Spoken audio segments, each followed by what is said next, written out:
proponte conquistar la presencia del Señor. Alinea tu mente, alinea tu corazón, alinea todo tu ser, espíritu, alma y cuerpo con el Espíritu de Dios. Porque yo no tengo dudas en mi corazón de que hoy el Señor tratará contigo de una manera especial. Y yo sé que el Señor va a hacer grandes cosas hoy en medio de nosotros. Yo sé que el Señor manifestará su gloria en medio de nosotros. Hoy el Señor sanará. Hoy el Señor libertará. Hoy el Señor salvará. Hoy el Señor restaurará tu vida. Prepárate. Alíñate con el Espíritu de Dios para que empieces a recibirlo. Quiero que me acompañen al libro de los Hechos. En su capítulo 3 vamos a estar leyendo los primeros versos. Hechos capítulo 3, los primeros versos. Los primeros 10 versos vamos a estar leyendo. Y sobre esto compartiremos una reflexión que el Señor ha puesto en nuestros corazones para este día. Hechos capítulo 3, versos del 1 al 10, lo leemos en el nombre del Padre, del Hijo y del Espíritu Santo. Pedro y Juan subían juntos al templo a la hora novena, la hora de la oración, las 3 de la tarde. Y era traído un hombre cojo de nacimiento, a quien ponían cada día a la puerta del templo que se llama La Hermosa, para que pidiese limosna de los que entraban en el templo. Cuando vio a Pedro y a Juan que iban a entrar en el templo, les rogaba que le diesen limosna. Pedro con Juan, fijando en él los ojos, le dijo: míranos, míranos. Entonces él les estuvo atento, esperando recibir de ellos algo. Mas Pedro dijo: no tengo plata ni oro, pero lo que tengo te doy. En el nombre de Jesucristo de Nazaret, levántate y anda. Mas Pedro dijo: no tengo plata ni oro, pero lo que tengo te doy. En el nombre de Jesucristo de Nazaret, levántate y anda. Y tomándolo por la mano derecha, le levantó. Y al momento se le afirmaron los pies y los tobillos. Y saltando se puso en pie y anduvo. Y entró en ellos o con ellos en el templo, andando y saltando y alabando a Dios. Y todo el pueblo le vio andar y alabar a Dios. Y todo el pueblo le vio andar y alabar a Dios. Y le reconocían que era el que se sentaba a pedir limosnas a la puerta del templo La Hermosa. Y se llenaron de asombro y espanto por lo que había sucedido.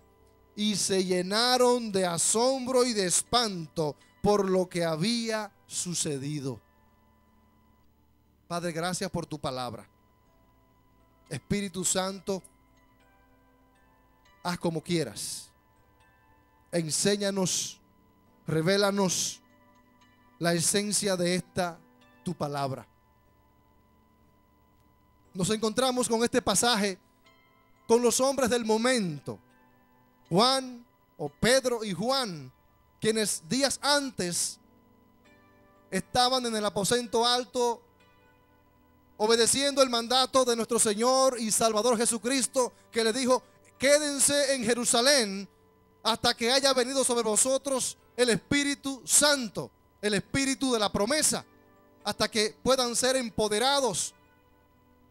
Estos hombres, previo a este pasaje, previo a este evento que se da en las puertas del templo llamado La Hermosa, habían recibido la promesa, habían hecho materializada la promesa en ellos, esa promesa del Espíritu Santo, aquella profecía que había dicho el profeta Joel, que en los últimos tiempos derramaría de mi Espíritu Santo sobre toda carne, y profetizarían, verían visiones, hablarían en otras lenguas.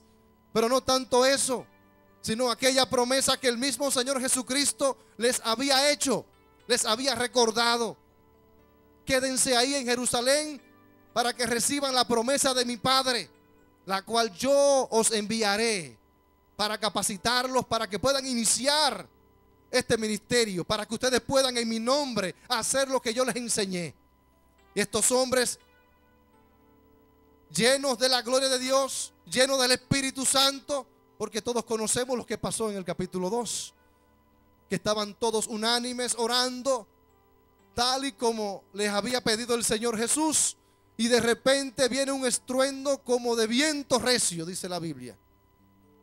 Inmediatamente viene el Espíritu Santo sobre ellos en forma de lenguas de fuego, y todos empezaron a hablar en otras lenguas. En tantas lenguas hablaron que en ese tiempo en Jerusalén habían judíos de todas partes, de todo el mundo conocido en ese tiempo, y ellos le escuchaban hablar en su propia lengua. Quiere decir que estaban hablando, además de lenguas angélicas, estaban hablando en lenguas humanas. Entiéndase, estaban hablando inglés, si existía, estaban hablando francés, si existía, estaban hablando medo, persa, todos esos idiomas que en ese tiempo existían. Y toda esa gente del pueblo, cuando oyeron este estruendo, el estruendo del Espíritu Santo descendiendo en la vida de esas personas obedientes, corrieron hacia ese lugar porque algo está pasando. Algo grande está pasando en este lugar alto. Porque hay un estruendo, un ruido que no puede ser pasado por alto. Era un estruendo estrepitoso, ruidoso. Y todo el mundo se aglomeró, todo el mundo rodeó este local y empezaron a ver a estos hombres. Esto fue a la hora tercera, a las 9 de la mañana. Y los fariseos estaban acusando a estos hombres de que estaban borrachos, de que estaban ebrios, porque estaban hablando un lenguaje que ellos no conocían. Y ahí es que Pedro se levanta lleno del poder de Dios, lleno de la gracia de Dios, lleno de la autoridad de Dios, lleno del Espíritu Santo, lleno de la autoridad y el poder glorioso de Dios en él, el Espíritu de Cristo morando en él, empoderándolo para emprender aquel ministerio que dio origen a la iglesia primitiva, de lo que hoy usted y yo somos parte. Estos hombres, Juan y Pedro, se levantan ante la multitud y empiezan a predicar con denuedo. Y Pedro empieza a enseñarles a sus oyentes que no estaban borrachos, que simplemente la promesa, la profecía que había hecho por los profetas judíos se estaba cumpliendo delante de sus ojos. Estaba llegando el tiempo del cumplimiento. Entonces, en esta misma unción, en esta misma autoridad, dice la palabra que estos santos apóstoles hacían muchas señales, o más bien el Espíritu Santo hacía muchas señales y prodigios de la mano de los apóstoles. Dicen por ahí que los hechos o el libro de los hechos lo conocen como el libro de los hechos de los apóstoles. A mí se me enseñó que eso es incorrecto. El libro es el libro de los hechos del Espíritu Santo a través de los apóstoles. Porque los apóstoles sin el Espíritu Santo no iban a hacer nada. Al igual que usted y yo necesitamos ese investimiento. Usted y yo necesitamos ese revestimiento, esa presencia, esa llenura, esa autoridad que proviene de lo alto, esa promesa que tiene que ser evidente en nuestras vidas. Y no me estoy refiriendo a un aventón, a una experiencia. Lo que estos hombres vivieron fue algo que inició y nunca se detuvo hasta su muerte. Esto no fue una experiencia de un día, Señor Santo, aleluya, que yo siento tu presencia. No es simplemente eso. Cuando eso descendió del cielo con poder, los invistió hasta la hora de su muerte. Y esta investidura los capacitó para resistir aún en medio de la persecución, aún en medio de las dificultades, aún en medio de saber que le iban a arrancar la cabeza por lo que estaban predicando. Estos hombres llenos de esta unción, llenos de este poder, van al templo, se dirigen hacia el templo a la hora novena, a la hora de la oración, a las 3 de la tarde. No especifica en el pasaje a qué iban. Uno entiende que iban a orar, pero partiendo de lo que cuando usted lee Hechos, tanto estos apóstoles como el apóstol Pablo, ellos iban a las sinagogas, iban a los templos para confrontar a los judíos, para predicar a Jesucristo, para provocar un momento y disertar esta palabra que restaura, esta palabra que destruye paradigmas, que rompe religiosidades. No lo establece el pasaje, no quiero entrar en el campo de la especulación. Vamos a pensar que iban a orar, porque dice que iban al templo a la hora novena, a la hora de la oración, ¿verdad? Estos hombres iban con esa autoridad, llenos de ese ánimo de Dios, de esa longanimidad de Dios, de ese poder de Dios, viviendo días antes experiencias poderosas, que el Espíritu Santo haciendo señales grandes y poderosas a través de ellos. Eran hombres conocidos ya. Aún en esos pocos días eran hombres conocidos, se dirigían al templo a esa hora. Pero ¿qué sucede? Que a esa hora comúnmente era llevado allí un cojo de nacimiento, un lisiado, para que pidiera limosna. Todos los días lo ponían a la puerta del templo, que se llamaba La Hermosa, para que pidiera limosna de todos los transeúntes, de todos aquellos que iban al templo, ya sea a orar o ya sea a escuchar palabra.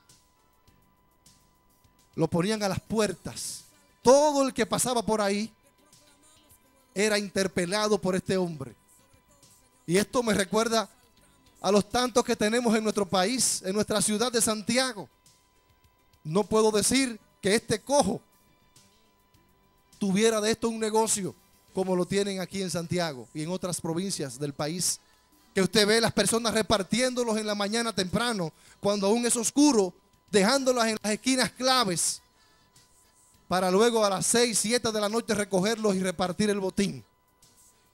No estoy diciendo con esto que usted no pueda ser movido a misericordia y saciar el hambre de ellos, o darle una limosna o darle una ofrenda si usted siente del Espíritu de Dios hacerlo, porque tampoco quiero llamarlos a la insensibilidad, que no es correcto de un cristiano, pero que usted se deje guiar por el Espíritu Santo, no por las emociones, porque el diablo maneja sus emociones.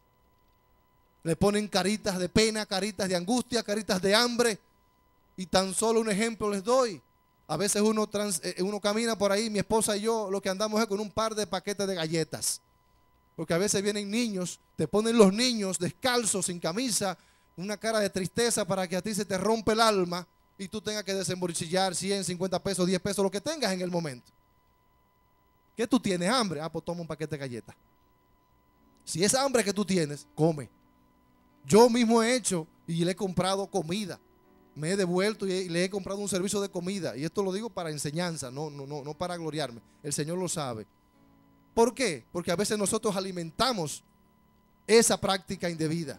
Nosotros no estamos para tener que dejarnos engañar. Yo sé que hay hambre, sé que hay dificultades, pero las calles están invadidas